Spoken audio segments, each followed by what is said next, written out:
आज हम लोग बात करेंगे मेमोराइजेशन के बारे में जावास्क्रिप्ट में। मेमोराइजेशन एक ऑप्टिमाइजेशन टेक्निक है। मैं आपको थ्योरी भी बताऊंगा, डायग्राम भी बताऊंगा, कोड भी बताऊंगा एंड टाइम के साथ भी देखेंगे कि कैसे जब हम मेमो फंक्शन लिखते हैं तो उसमें कम टाइम लगता है। ठीक है, तो सबसे पहले थ्योरी जान लेते हैं। यहाँ पे आते हैं एंड यहाँ पे थ्योरी लिखा हुआ है। उससे पहले थ्योरी से पहले मैं अपने लैंग्वेज में आपको बता देता हूँ कि मेमोराइजेशन होता क्या है। मेमोराइजेशन एक ऑप्टिमाइजेशन टेक्निक है, राइट। देखिए होता क्या है कि हम जब फंक्शन कॉल करते हैं इनपुट के साथ, तो हर एक फंक्शन कॉल का जो रिजल्ट होता है उसको एक कैसे में रख लेते हैं। ठीक है, कैसे यहाँ पे एम्प्टी ऑब्जेक्ट या फिर मैप हो सकता है। एंड जब फंक्शन कॉल होता है विद द सेम इनपुट, तो हम रिपीटेटिव टास्क नहीं करते हैं। हम जो कैसे में स्टोर करके रखे हैं वहां से रिटर्न कर देते हैं। बस यही है मेमोराइजेशन। एग्जाम्पल भी करेंगे, लेकिन यहाँ पे जो थ्योरी लिखा गया है वो एक बार अच्छे से पढ़ लेते हैं। यहाँ पे लिखा गया है कि मेमोराइजेशन एक ऑप्टिमाइजेशन टेक्निक है। यूज किया जाता है परफॉर्मेंस इनहांस करने के लिए bye storing the result of expensive function call and returning the cached result when the same input occurred again. ठीक है, यहाँ पे देखिए, यहाँ पे लिखा गया है कि जावास्क्रिप्ट में मेमोराइजेशन जो है कॉमनली इम्प्लीमेंटेड किया जाता है ऑब्जेक्ट या फिर मैप यूज करके। ठीक है, फिर previously computed value are stored when the function is called with non input. ठीक है, ओके फाइन। यहाँ पे देखिए लिखा गया है कि this technique is widely used in dynamic programming, mathematical computation, React to like use memo use callback. ठीक है, तो मेमोराइजेशन जानना बहुत ही जरूरी है। ठीक है, ओके फाइन। यहाँ पे देखिए क्यों हमें मेमोराइजेशन यूज करना चाहिए। Expensive computation it help optimise function that involve heavy calculations such as Fibonacci series, recursive algorithm, repeated function call with the same input and performance improvement। अब बहुत हो गया, कोड करते हैं। कोड से पहले हम डायग्राम देखेंगे। यहाँ पे देखिए, सपोज हम fiv फंक्शन कॉल कर रहे हैं विद द इनपुट ऑफ 5।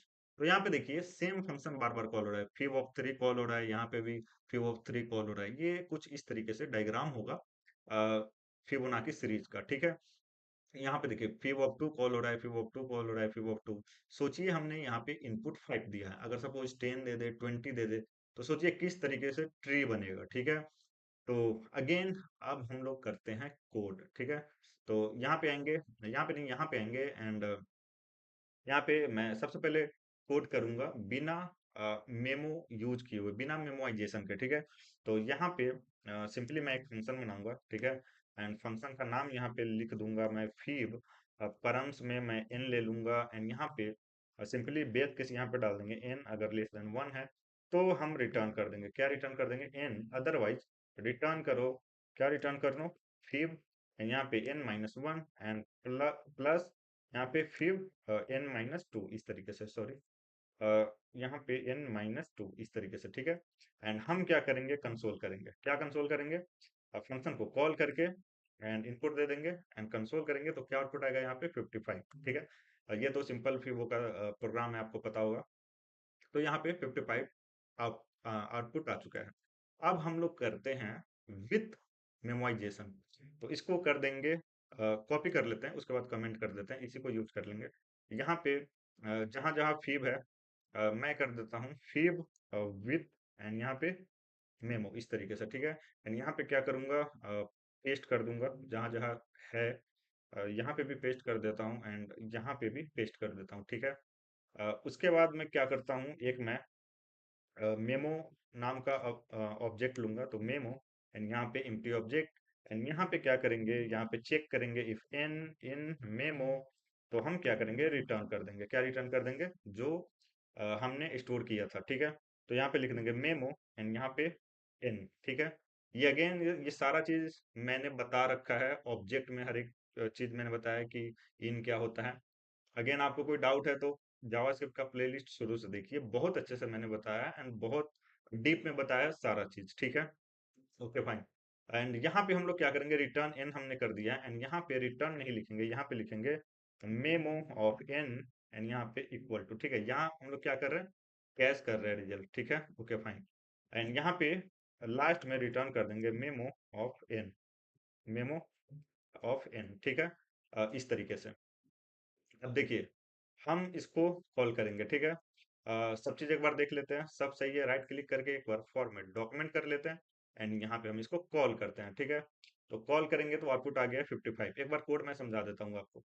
देखिए यहाँ पे हमने एम्प्टी ऑब्जेक्ट लिया है एंड यहाँ पे एक सेकेंड, यहाँ पे हम पास करेंगे, यहाँ पे ये ऑब्जेक्ट पास करना यहाँ पे मैं भूल गया, ठीक है? आउटपुट तो सेम आ जाएगा, लेकिन आपको कैसे पता चलेगा कि ऑप्टिमाइज हो रहा है कि नहीं हो रहा है, ठीक है? ओके फाइन, तो यहाँ पे अब सेव करते हैं तो आउटपुट सेम आएगा। अब मैं आपको कोड यहाँ पे समझा देता हूँ। यहाँ पे हमने 10 इनपुट के साथ फंक्शन को कॉल किया है।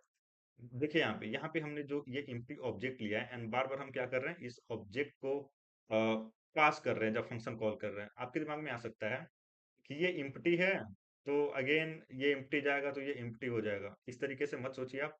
अगर आपने अगेन पूरा ट्यूटोरियल नहीं देखा है तो देखिए हम क्या कर रहे हैं, सेम फंक्शन पास कर रहे हैं, सेम फंक्शन, ठीक है? तो फंक्शन का स्टेट मेंटेन रहेगा, pass by value, pass by reference में मैंने बताया है, काफी अच्छे से बताया, ठीक है? तो यहाँ पे देखिए यहाँ पे क्या होगा, ये जो हमने कोड लिखा है यहाँ पे वैल्यू स्टोर हो रहा है मेमो ऑब्जेक्ट में, ठीक है? विद द इनपुट, जो भी इनपुट होगा इस तरीके से, जैसे सपोज यहाँ पे अगर मैं दिखाऊं तो n कोई इनपुट है, जैसे सपोज 1 के लिए, 2 के लिए है, 2 के लिए यहाँ पे रिजल्ट है सपोज 29। एग्जाम्पल बता रहा हूँ मैं आपको, ठीक है? तो ये स्टोर कर लेगा एंड सेम जब इनपुट 2 आएगा तो ये 29 रिटर्न कर देगा, जो हम लोग यहाँ पे कर रहे हैं, ठीक है? तो होप ये चीज आपको समझ में आ रहा होगा। इससे क्या है कि रिपीटेटिव काम हम नहीं कर रहे हैं, जो हम यहाँ पे कर रहे थे।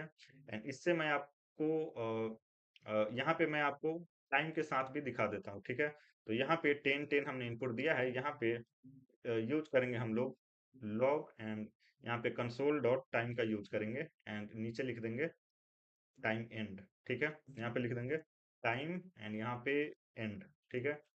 एंड यहाँ भी हम लोग यूज करेंगे इस फंक्शन के लिए भी जो हमने ये बनाया है। तो यहाँ पे console dot time and actually हमें नीचे लिखना चाहिए था, तो अगेन मैं यहाँ से क्या करूँगा, कट करूँगा एंड यहाँ पे मैं नीचे लिख दूंगा, ठीक है? Okay fine. अच्छा, एक और चीज यहाँ हम क्या कर रहे हैं, रिजल्ट स्टोर कर ले रहे हैं, ठीक है?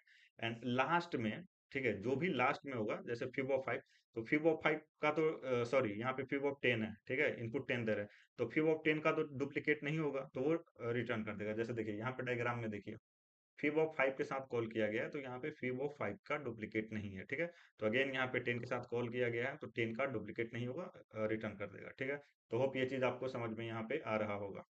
अब यहाँ पे आते हैं एंड हम यहाँ पे सेव करके एंड कंसोल में देखते हैं आउटपुट। देखिए यहाँ पे इनपुट हमने सेम दिया है यहाँ पे, लेकिन ये टाइम कम कम लग रहा है यहाँ पे, ठीक है? अब यहाँ पे इसलिए आपको थोड़ा सा डिफरेंस नजर आ रहा है, क्योंकि इनपुट हमारा छोटा है, थोड़ा बड़ा देते हैं, 20 दे देते हैं, यहाँ पे भी 20 दे देते हैं, सेव करते हैं। तो देखिए कितना का डिफरेंस है, ठीक है? यहाँ पे 1 सेकेंड, 1.17 सेकेंड एंड यहाँ पे 0.230 मिली सेकेंड। एक बार फिर से रिफ्रेश करते हैं, फिर से देखिए यहाँ पे, ठीक है? फिर से रिफ्रेश कीजिए, फिर से देखिए। टाइम ये हमेशा अलग अलग दे सकता है, सिस्टम पे भी डिपेंड करता है, सीपीयू पे, ठीक है? तो उससे टेंशन नहीं लेना, लेकिन ऑप्टिमाइज है, ठीक है? कम समय ले रहा है। तो होप ये चीज आपको समझ में आया होगा। कहीं पे डाउट है तो कमेंट कीजिए, पहली बार देख रहे हैं तो सब्सक्राइब कर लीजिए। मिलते हैं नेक्स्ट वीडियो में। Thank you, bye, take care.